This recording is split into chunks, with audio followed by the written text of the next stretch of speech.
Settle in and set up for a metal time of jazz and beyond. With Nothemba Madumo on 702.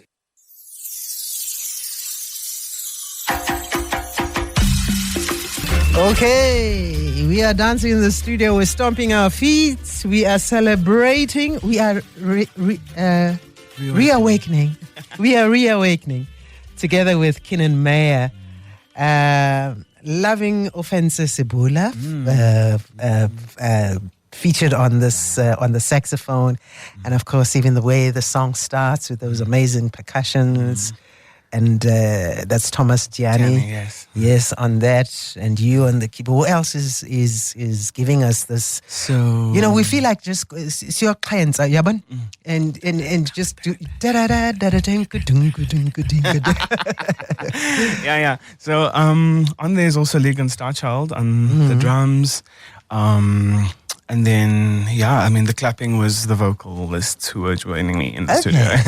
Okay. Yeah. That's awesome. Keenan Meyer is in the studio on Jazz and Beyond, where you come for the jazz and you stay for a good time on 702 and Cape Talk. Welcome. Thank you for having me. Lovely to have you. Last time I spoke to you, you had your first album out, which was Alchemy of Love. Living. Of love, of living. Of living and of love. Living is love. Living is love. And now, reawakening. Why were you asleep since then? Now there's a new light. There's a new awakening, and then there's new wisdom. And what's going on here? So, ReAwakening comes from sort of performance art that I put on in July 2018. Okay. And that was, my first sort of entrance into sort of curating a performance. And it was a solo piano performance. And it came after a time where I want to say, it was a very dark time for me in 2017. Fell out of love with music, out of love of music? I just didn't want to. I just want to continue. How is that even possible? I think there were many factors. And I think obviously being trained at a very intense institution such as my alma mater. And very young, because you started at 11. Yes. And you started off with classical, as a classical pianist. Yes. And then, and so that was 2017 and 2018. It really was after I'd received, the Mandela Rhodes Scholarship in my honors year, and that really I felt was a lifeline, in many ways. And ReAwakening now sort of follows I think when we consider, like you were saying, the light, what has awakened, I think in terms of my own spirituality, a lot has shifted since 2017 and 2018. And this work was created as, artist in residence with the University of Johannesburg's Arts and Culture. So I was sort of hosted by the Faculty of Art, Design and Architecture. And the sort of residency needed an academic component almost for the creative output. So it was quite an intense sort of submission process. And then being granted that was a really amazing opportunity for me to embrace and sort of merge the academia side and the practical side of and composition side of who I am. And so what we now hear is the 7-track meditation, which sort of complements my qualitative study in 2018 as part of my honors research, where I looked at a case study of protest music, so looking at it in South Africa and understanding the psychosocial and embodied effects of the protest music. So that specifically looking at it in the context of apartheid and then in Fees Must Fall, and sort of drawing those sort of comparisons and similarities between the songs, that why decades later are we still singing this, and in a way critiquing actually what that says about society, what it says about our access to education. And I feel deeply passionate about Fees Must Fall. I do believe it was, and it is, let me say was, it is, this is the 10th year, and it is for me a way to sort of, I'm losing my words, but communicate really the essence of what is enshrined in the cornerstone of our democracy, the Constitution of South Africa, and that's the right to education, and through education perhaps improving the quality of life for people who are not able to. And 10 years later, has much changed? Is probably the question you're addressing. In the works, music. yeah. So you're right when you're saying addressing, because there's the music and then there's the questions that the body of work is asking. Yeah. And so there are a lot of questions and aims in trying to understand the psychological violence, perhaps, of what we had to endure. And I mean, experiencing fees must fall, marching to the union buildings, going to the seat of government, and then still being disrespected by our former president, by not being addressed, really just spurred on. And I think that was a very, very important catalyst to the social fabric of the country and what we are able to achieve when there is a collective mobilization of people who are sort of, mobilizing in the name of a common goal, which was free, decolonized, quality tertiary education. And appropriately, I mean, this album has been out since October, I think, last year. So was it? September. September last year. Yeah. And I haven't spoken to you about it. And I thought, because this month we're celebrating Freedom Month and Freedom Day, and I'm like, because of the themes that are in this music, I think it's just perfect to have a discussion about, the inspiration behind the songs. I mean, we started off with that Bushman Opstanding, yes. which you say means the Bushman's resurrection. And also, you're a musician who takes great pride in your roots. So please relate to me how this song relates to your roots, if it is about that. Yes, yeah. So, I'll start with Bushman and how that is a contentious word. And it was used against me as a child, actually. I'll share the story of paying at a mall. I was about to pay the ticket at the mall, and I didn't see that this lady was also in the line, right? And she was like, "Yo, Bushman, say for me." And at that time, as a young age, you obviously don't register what that meant. And so when you take that back and you sit with it as someone who is now aware of the world and how the inner workings of how racism and subtle racism works.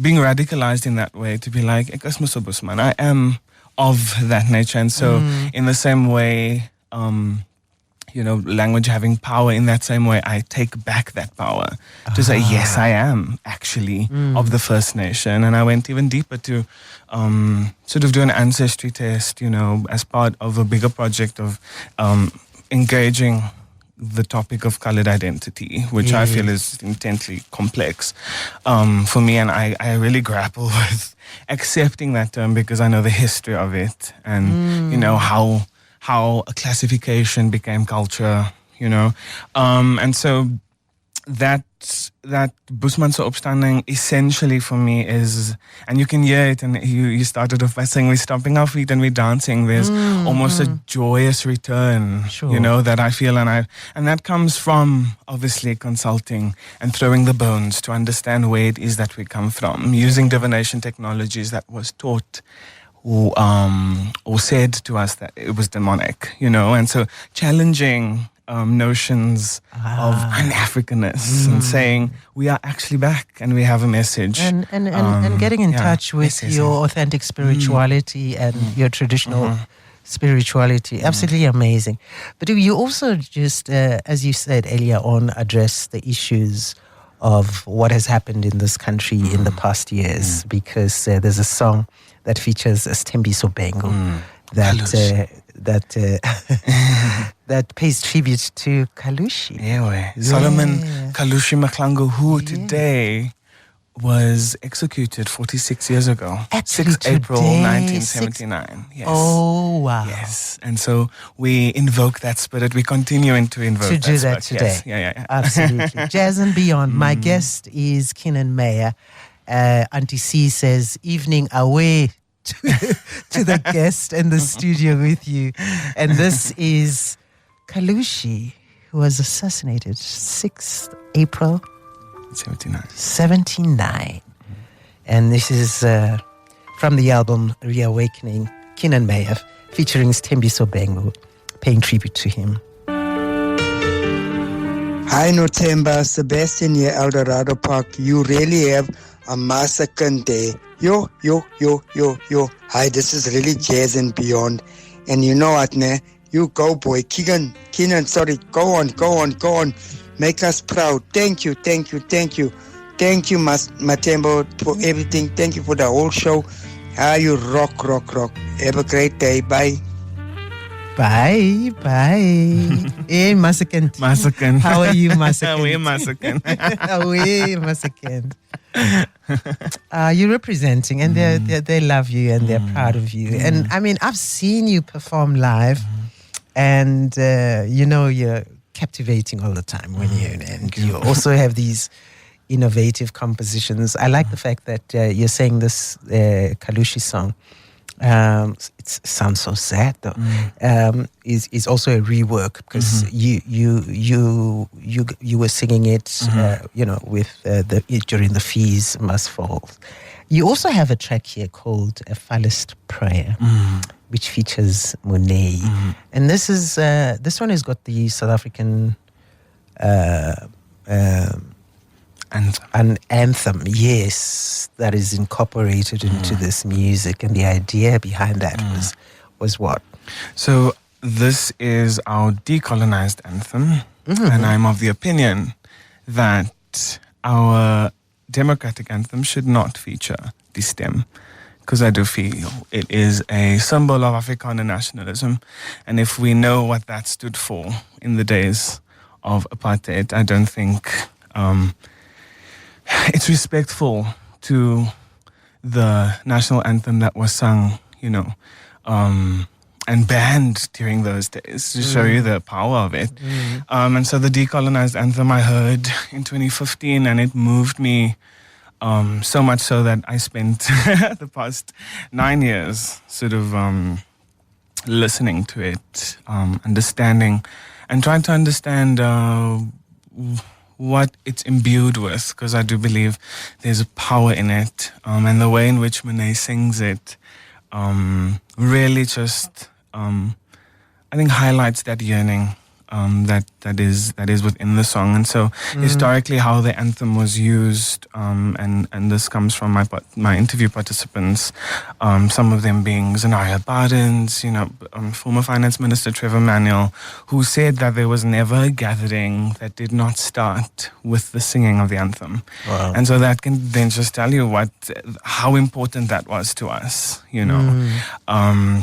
and so the decolonized anthem then, for me, in the context of Fees Must Fall, and then also in the context of perhaps the country, represents a way forward. Hey, I think we can think to revise it. I think, one of the things that stand out about our anthem is the and I won't go into the philosophy of a modulation, but it is one of those anthems. It's the only anthem, actually, I stand to be corrected, that features the modulation, and we won't go into how sad, and the sonority of music when you go to the theory, that it starts off in E minor, and then goes to the triumphant dominant into D major.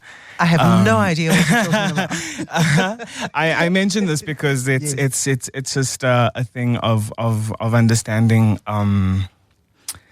that there are motifs that can add meaning in music, and so when we ask Dr. or Professor Jean Zadel Rudolph about, and perhaps we can open up that discussion. I definitely want to engage her on, and perhaps the committee, some of them, Richard Koch, who was also on the committee of creating that anthem, in the democratic wave of South Africa. There's a lot that I have to ask. And so Flawless Prayer stands for me as a way for us to sing that without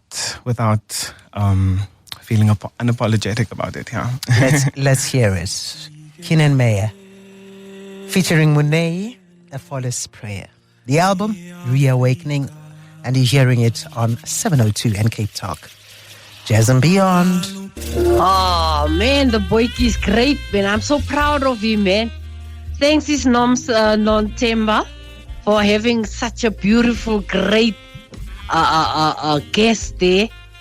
Awe masakan, jy's oulik hoor. Love your music. Keep it up. Sharp. Bye-bye. Okay. Keenan, you are loved. Love.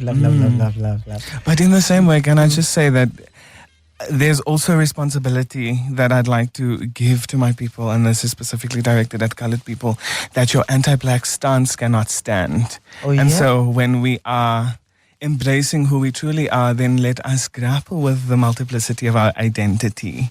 And in that you will say, no, you will know then that you are birthed of ancient blood. Yes. And so if you claim that, there's a space for you. Lovely. Well said. Absolutely. And in actual fact, you have some closer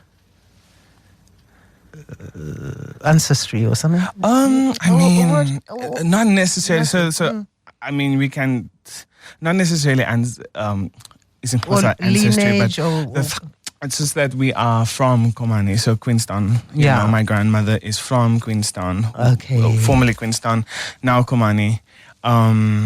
And I mean, if we go further into that ancestry report, the top 5 are, Khoisan, Southern Indian, Nguni, Western Asia, and then West Africa. That's the top 5 of my genetic makeup.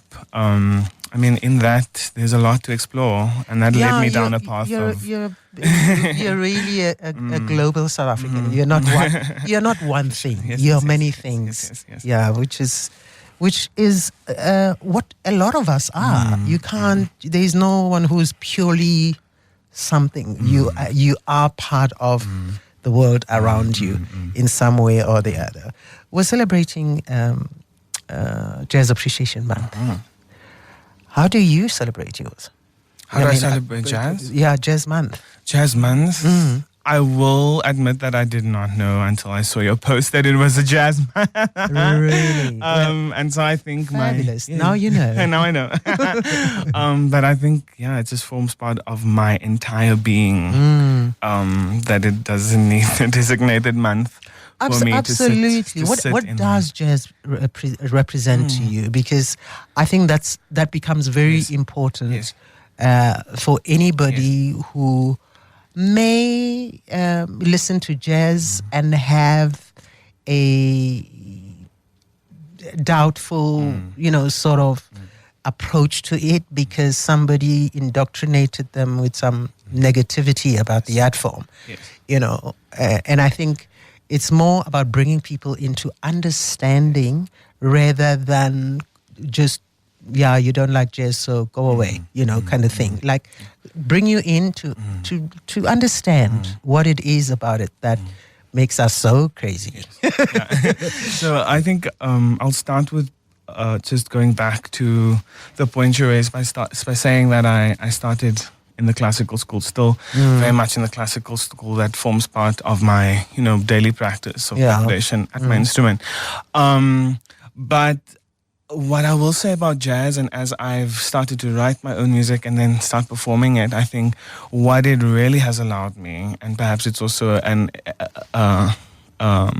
my instrument is a contribution to this, is the fact that it really allows me to process complex emotions, and I find that specifically in the improvisatory nature of that genre, of that art form and expression. Whereas, in the classical school, we have to be playing note for note exactly how, Rachmaninoff has written his dynamic markings. Yeah. Otherwise, it is stylistically incorrect. I love the freedom that jazz gives. I mean, also within some sort of confine of expression. Yes, but there's structure, there's freedom to be creative within that structure. And I also like the interplay and the unity and the interaction, which is also sometimes so spontaneous and so natural and so genuine.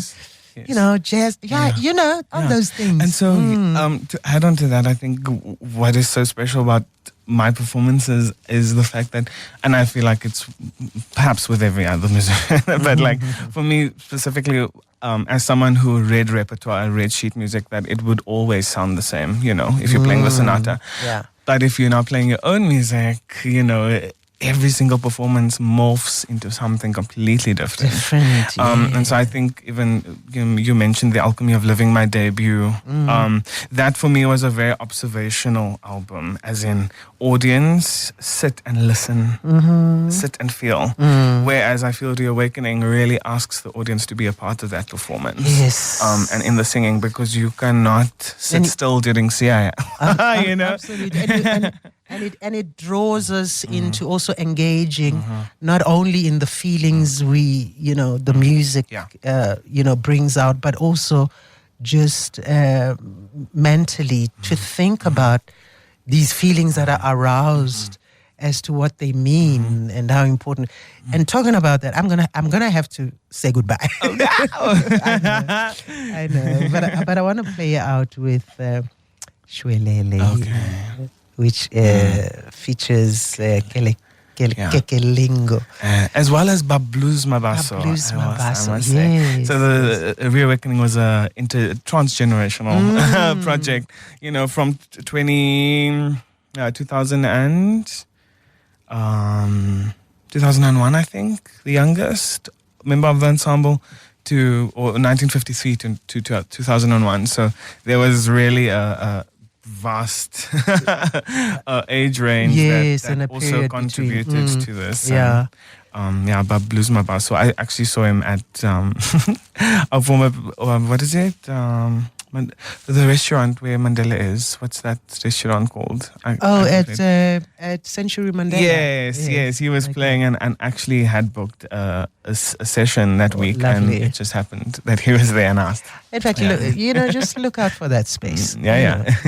Where Jazz and Beyond is concerned. So thank you so much for coming. Thank you. Where are you performing next? Because now you have acquired new fans. Yes. People who don't know you, they must see this. They must. Come and listen. I am at Untitled Basement, which is in Braamfontein, 7 Reserve Street, on the 12th of April, this coming Saturday. The doors open at 7 p.m. and I will take the stage at 8. Tickets are available via Quicket or at the door.